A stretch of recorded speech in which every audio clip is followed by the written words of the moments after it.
Okay guys, nakakabit yung amp meter ko, no? Tapos sa breaker, naka-on yung breaker natin. Okay, ito yung nakasaksak sa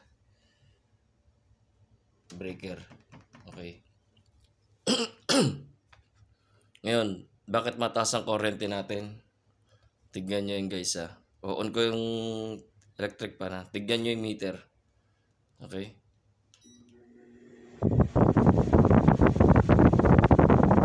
Okay.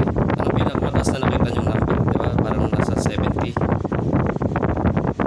Okay, nasa 70 siya. Patayin ko. Okay, 0. Okay, mag-rest tayo ng mga 2 minutes o mga seconds, sabihin natin seconds. Tingnan natin kung babalik. Tignan nyo yung pinaka-meter niya ulit ha. Okay, tingnan ko. On ko na ha. Diba? 74. Tapos, nag-maintain na siya sa 55.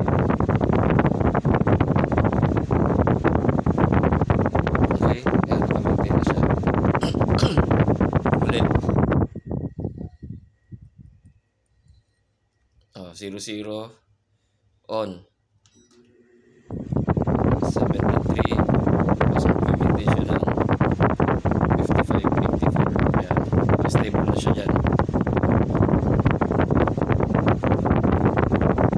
Okay, kaya mataas ang kuryente natin dahil doon, yung spike na yon, kikita nyo yung biglang number na biglang taas, tapos biglang mag-stable.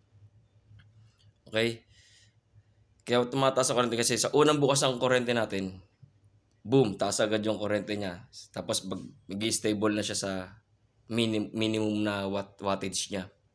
Okay, sa amperahe niya.